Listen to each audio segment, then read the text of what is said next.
All right, so let's talk about the term subset. Okay, so if every element in set A is also an element in set B, then we say that A is a subset of B. Okay, and we use this symbol. This symbol, it looks sort of like a C, only it's a little bit elongated with a line under it. Okay, and we can write it as A is a subset of B. That's how we would read that statement. A is a subset of B. So the C is often also it kind of looks like a C. And you can also think of it as contained in.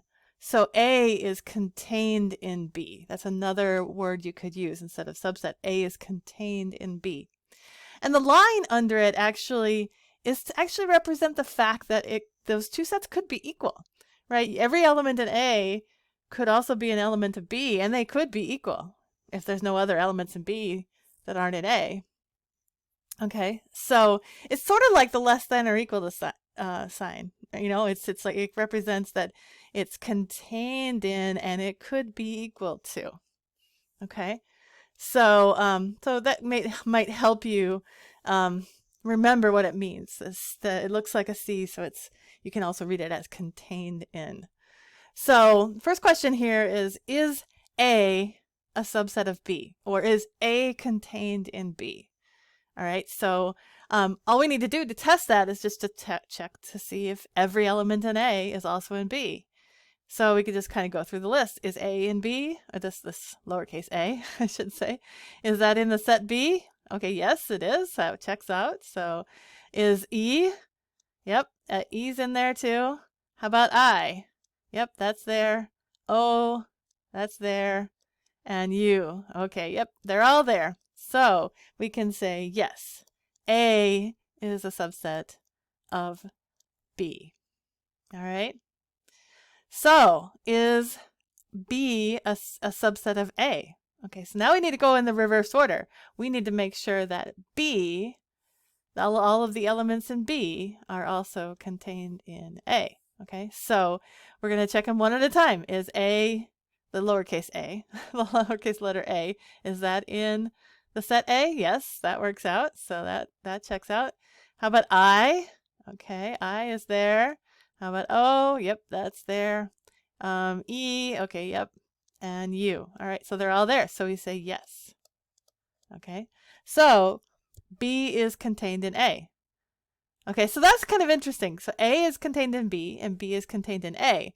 And actually that implies another alternative definition for set equality. You know, we said in the previous video, I said that two sets are equal if they have exactly the same elements. Well, if they have exactly the same elements, it's also true that that if A is contained in B and B is contained in A, then the sets are equal to each other. So that's another way of testing for set equality.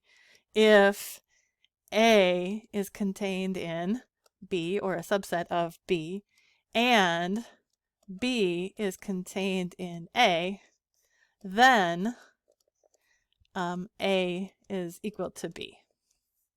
Okay. All right, got a couple more here to look at.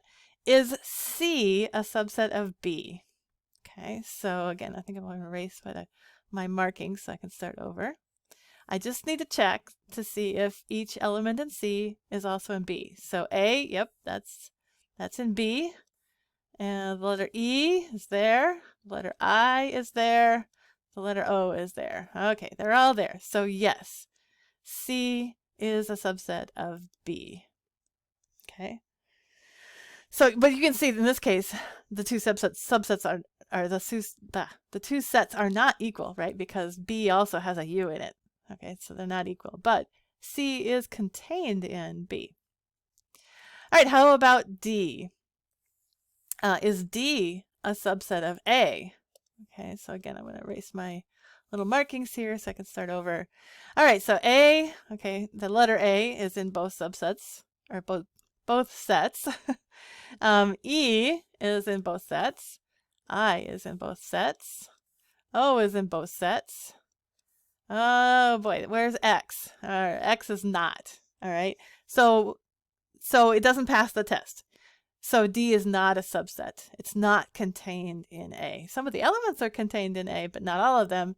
So we need this, but the test says that every element in A has to, or in one set has to be in the other set. So if we want to know whether D is contained in A, we have to test this.